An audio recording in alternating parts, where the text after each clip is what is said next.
చాలామంది ఏంటంటే, ఈ ప్రాజెక్ట్ ఫ్యూచర్‌లో డెవలప్ అవుతుందా? లేదా? అని చుట్టుపక్కల ఏం డెవలప్‌మెంట్స్ ఉన్నాయని ఆలోచిస్తారు. సో, మరి ఈ ప్రాజెక్ట్ చుట్టుపక్కల ఏం డెవలప్‌మెంట్స్ ఉన్నాయి? సో, ఫస్ట్ ఆఫ్ ఆల్ ఈ ప్రాజెక్ట్ అనేది ఒక మండల్ హెడ్ క్వార్టర్ తాలూకాకి ఆనుకొని ఉందన్నమాట కమలాపూర్ అని. మనకు సైట్‌లో నిల్చొని చూస్తే ఊరు కనిపిస్తుంటది. చాలా పెద్ద టౌను. అన్ని ఫెసిలిటీస్ ప్రతి ఒక్క వస్తువు దొరికిపోతది. జస్ట్ ఇంచుమించు మనకు కనిపించే దూరంలోనే ఊరుంటది. అండ్ మెయిన్ హైవేకి జస్ట్ 1.5 కిలోమీటర్ ఉంటది. అండ్ ఇప్పుడు ఏదైతే కొత్తగా హైవే కనిపిస్తుందో మనకు ఆ హైవే బీదర్ టు మైసూర్ కొత్త 4 లైన్ రోడ్ డెవలప్ అవుతుంది. సో, వన్స్ ఆ రోడ్ ఇప్పుడు ఆల్రెడీ బీదర్ నుంచి హుమ్నాబాద్ వరకు డెవలప్ అయింది. అండ్ హుమ్నాబాద్ నుంచి మైసూర్ వరకు ఇక నెక్స్ట్ సెకండ్ ఫేజ్‌లో కాబోతుంది. సో, అది వర్క్ స్టార్ట్ అయిందంటే ల్యాండ్ వాల్యూ అప్రిషియేట్ అయిపోతది.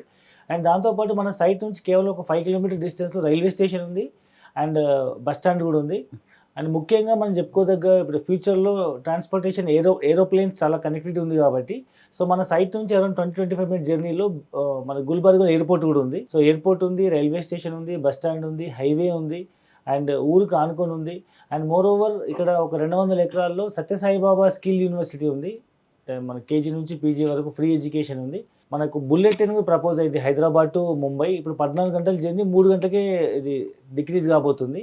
అంటే first stop Hyderabad, second stop Zaheerabad, third stop మీకు గుల్బర్గా, ఆ తర్వాత మీకు సోలాపూర్, పండరీపూర్, దౌడ్, అక్లోజ్, పూణే, తానే, ముంబై వరకు ఇట్లా 10 స్టాప్‌ల మీద 3 గంటల్లో ముంబైకెళ్ళిపోతది. సో, అందులో first stop Zaheerabad, second stop Gulbarga అంటే ఫ్యూచర్‌లో మనం ఇక్కడ ఫార్మ్ హౌస్ తీసుకున్న మ్యాక్స్ 30-40 మినిట్స్‌లో మనం హైదరాబాద్ రీచ్ అయిపోవచ్చు. సో, కనెక్టివిటీ ఈజీ ఉంది. చుట్టుముట్టు డెవలప్‌మెంట్ ఉంది. ఈ నీమ్స్ ఎంప్లాయ్‌మెంట్ ఇంపాక్ట్ ఉంటది కాబట్టి, సో, ఫ్యూచర్‌లో మనం పెట్టిన ఇన్వెస్ట్‌మెంట్ మల్టిప్లై అయ్యే అవకాశం ఉంది. ఓకే.